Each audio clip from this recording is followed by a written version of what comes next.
Hi friends, welcome back మంగసాయి ముచ్చట్లు. ఈ రోజు ముచ్చట ఏమిటంటే నవరాత్రులు అయితే స్టార్ట్ అయిపోయాయి కదా. ఈ రోజు మొదటి రోజు మార్నింగ్ లేచి తలస్నానం చేశాను. 3 months అయింది హెయిర్ కట్ చేసి. నా హెయిర్ అయితే కొంచెం గ్రో అయింది. ఈ 9 రోజులు కూడా అమ్మవారికి ఇష్టమైన ప్రసాదాలు అయితే చేస్తాం కదా. నేను ఫస్ట్ డే కాబట్టి కట్టి పొంగల్ అయితే ప్రిపేర్ చేశాను.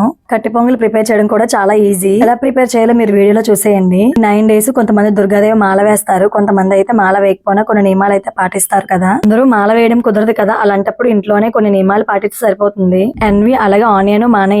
9 days కూడా దీపం పెట్టుకొని అమ్మవారికి ఇష్టమైన 9 రోజులు 9 రకాల ప్రసాదాలు అయితే చెయ్యాలి. మొదటి రోజు కాబట్టి కట్టి పొంగల్ అయితే ప్రిపేర్ చేశాను. నైవేద్యం ప్రిపేర్ అయ్యాక పూజ కూడా కంప్లీట్ చేసుకున్నాను. పూజ కంప్లీట్ అయ్యేసరికి 9 అయ్యిందనమాట. తర్వాత ఇంకా రెడీ అయ్యాను. ఈ మంత్ నుంచి ఫంక్షన్ స్టార్ట్ అవుతాయి కదా, అలాగే మా రిలేటివ్స్ ది గోధుమ రాట వేయడం అంటే వెళ్ళాను. అందరితో పాటు వెళ్ళిందని ఊరుకోవచ్చు కదా, ఏదో దంచిన దానిలాగా పట్టేసుకున్నాను. అలా అని దంచడం రాక కాదు, వచ్చు. చిన్నప్పుడు ఆడుతూ పాడుతూ నేర్చుకున్నాను అన్నమాట. దంచడం దంచుతాను గానీ అందులో ఉండేవి నలగవు. వీడియో నెక్స్ట్ వీడియోలో మళ్ళీ కలుద్దాం. వీడియో నచ్చితే లైక్ చేసి సబ్స్క్రైబ్ చేసుకోండి.